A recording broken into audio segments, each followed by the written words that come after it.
हाय। आज इस वीडियो में मैं अपना एक और ओपीडी का केस आपसे डिस्कस करूंगी। और इस वीडियो को बनाने का पर्पस है कि देखो कैंसर का कितना अनयूजुअल प्रेजेंटेशन हो सकता है। अभी रिसेंटली मेरी ओपीडी में 55 ईयर ओल्ड मेल जो कि नॉन स्मोकर थे, नॉन अल्कोहलिक थे, कोई भी बैड एडिक्शन नहीं था, ओपीडी में आए रेडिएशन की परमिशन लेकर, रेडिएशन कराने के लिए, और उन्होंने सर्जरी बाहर कराई हुई थी। एंड जब मैंने वो पूरा उनके पेपर्स देखे या पूरा डिटेल में जब उसको देखा कि क्या क्या था, क्या हिस्टोपैथोलॉजी है, तो कहीं ना कहीं मुझे थोड़ा सा मतलब रिपोर्ट पढ़ के सरप्राइजिंग लगा, क्योंकि उनकी सर्जरी के बाद ज़्यादातर मार्जिन पॉजिटिव थे।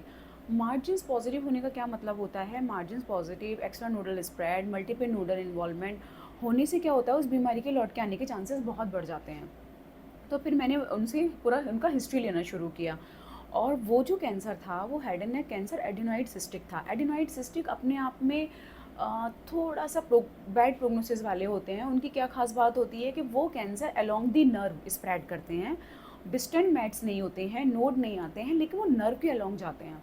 तो इन सिचुएशन में सर्जरी के बाद क्लियर मार्जिन मिलना, निगेटिव मार्जिन होना बहुत ज़रूरी है फॉर ए रेडिएशन ऑन्कोलॉजिस्ट। तो बहुत ज़रूरी है, क्योंकि उसमें क्या होता है, फिर हमें पूरी along the nerve radiation plan करना होता है।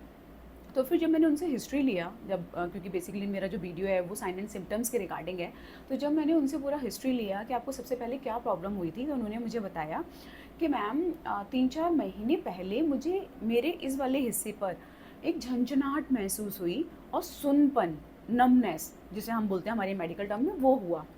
मैंने कहा फिर उन्होंने बोला कि वो, मैं गया फिजिशियन के पास, उनको दिखाया, उन्होंने हर्पीज़ लेबिलिस बेसिकली इस हिस्से के ब्लिस्टर्स वाली प्रॉब्लम होती है, वायरल इन्फेक्शन होता है, जो कि 10 दिन या फिर 14 दिन में सेल्फ लिमिटिंग डिजीज़ है, ठीक हो जाती है, और कभी कभी हमें एंटीवायरल ट्रीटमेंट देना होता है। तो उन्होंने उसका वो ट्रीटमेंट शुरू कर दिया। अब क्या हुआ, ये झंझनाहट कंट्रोल नहीं हुई, बढ़ती जा रही थी, तो उन्होंने फिर उनको डर्मेटोलॉजिस्ट को दिखाया, क्योंकि वो झंझनाहट यहाँ से बढ़ती हुई यहाँ पर आ गई, सुन्नाहट, सुनपन जिसे हम बोलते हैं। तो वो फिजिशियन के पास गए, फिजिशियन को भी यही लगा कि पहले फिजिशियन के पास गए, अब भी जब ये सुन्नाहट बढ़ गई तो वो डर्मेटोलॉजिस्ट के पास गए। डर्मेटोलॉजिस्ट क्या होते हैं, जो स्किन की प्रॉब्लम्स को डील करते हैं। तो उन्होंने पूरा देखा, स्किन एग्जामिनेशन किया, झंझनाहट और टिंगलिंग सेंसेशन, नमनेस इस वाले पूरे हिस्से में था, तो उन्होंने उसके हिसाब से अपना ट्रीटमेंट दिया। ऐसा करते करते 2 से 3 महीने निकल गए। फिर फाइनली उनको जब वो प्रॉब्लम नहीं सॉल्व हो रही थी, बढ़ती जा रही थी, तो वो गए ईएनटी के पास। ईएनटी ने पूरे मुंह के अंदर चेकअप किया, मुंह के अंदर, गले में, सब कुछ जगह सब कुछ सही था, लेकिन कहीं ना कहीं उनको यहाँ पे टेंडरनेस और रेडनेस फील होने लगी। फिर उन्हें लगा कुछ गड़बड़ है और 3-4 महीने से प्रॉब्लम है, तो उन्होंने एक उनका सीटी स्कैन करा लिया। सीटी स्कैन कराने में यहाँ पर पूरा फुलनेस थी, जिसे हम मैग्जिला बोलते हैं, यानी कि वो मैग्जिला में एक मांस था। अब क्योंकि ऑब्वियस सी बात है, बॉडी में एबनॉर्मल मास ज़्यादातर दिमाग कैंसर में ही जाता है। फिर डॉक्टर साहब ने बोला कि कुछ सही नहीं लग रहा है, फर्दर इन्वेस्टिगेशन होंगी, और उन्होंने उनका एमआरआई एंड बायोप्सी कराया।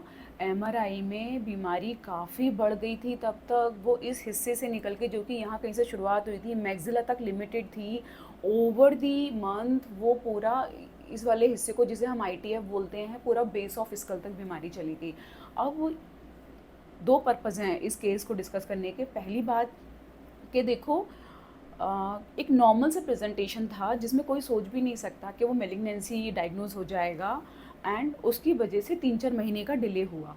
ठीक है। एंड सेकंड ये हुआ कि जब वो बीमारी इतनी ज़्यादा बढ़ गई, तो सर्जरी करके निकालना बहुत ही डिफ़िकल्ट था। फिर भी सर्जरी की गई, क्योंकि ऐसी सिचुएशन में एडिनॉइड सिस्टिक में मैग्जिला में सर्जरी का बहुत बड़ा रोल होता है। लेकिन प्रॉब्लम क्या हो गई कि वो क्लियर मार्जिन्स नहीं मिल पाए, जिसे हम बोलते हैं ना क्लियर मार्जिन मिलना, निगेटिव मार्जिन्स वो नहीं थे। अब ये कहीं ना कहीं रेडिएशन ऑन्कोलॉजिस्ट के लिए बहुत चैलेंज हो जाता है। हमें मार्जिन्स, नर्व्स के अलॉन्ग पूरा रेडिएशन देना होता है, क्योंकि वो बीमारी उनकी यहाँ तक थी, पूरा बेस ऑफ स्कल इन्वॉल्व था, पूरा आई एप्रेटस वहाँ तक इन्वॉल्व था, पूरा फ्लोर ऑफ ऑर्बिट तक वो बीमारी चली गई थी। तो ऐसी सिचुएशन में आँख को बचाना भी एक चैलेंज हो जाता है। तो कहीं ना कहीं एक high risk radiation treatment deliver होता है, जिसमें पेशेंट के लिए ऑब्वियसली बात है, रेडिएशन के साइड इफ़ेक्ट बहुत ज़्यादा आते हैं as compare to the limited disease. और हमारे लिए भी चैलेंज होता है कि पेशेंट को ज़्यादा से ज़्यादा कन्फॉर्मल रेडिएशन दें, कम से कम साइड इफ़ेक्ट के साथ। लेकिन ये पॉजिटिव मार्जिन आना, इतना एडवांस केस हो जाना, स्टेज 4 वो था बेसिकली, वो कहीं न कहीं एक इस बात से शुरुआत हुई कि वो अर्ली स्टेज में डायग्नोज़ नहीं हो पाया।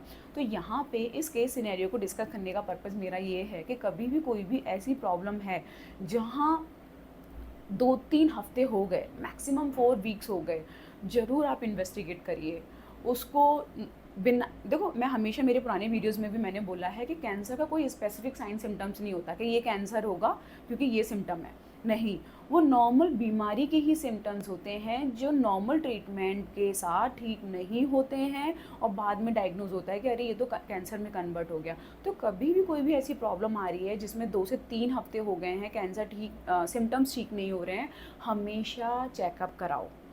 पता लगाओ कि क्या प्रॉब्लम है। अगर वो नॉर्मल है, बहुत अच्छी बात है, क्योंकि ज़रूरी नहीं कि वो कैंसर ही निकले हर बार, लेकिन उसे डिले नहीं करना है। तो इस केस सिनेरियो में मेरा डिटेल में डिस्कस करने का पर्पज़ यही था कि देखो कैंसर का कितना अनयूजुअल प्रेजेंटेशन होता है।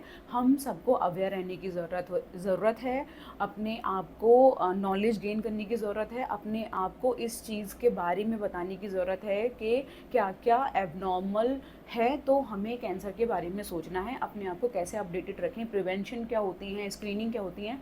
और यही मेरी रिक्वेस्ट है कि ज़्यादा से ज़्यादा जितने भी इन्फॉर्मेटिव वीडियोज़ हैं आप भी देखो, दूसरों को भी शेयर करो। एंड बेसिकली जो अदर वीडियोज़ पड़े हुए हैं मेरे यूट्यूब चैनल पे, वो ज़्यादा से ज़्यादा लोगों को शेयर करो, उससे किसी ना किसी की कहीं ना कहीं हेल्प हो सकती है। Thank you so much.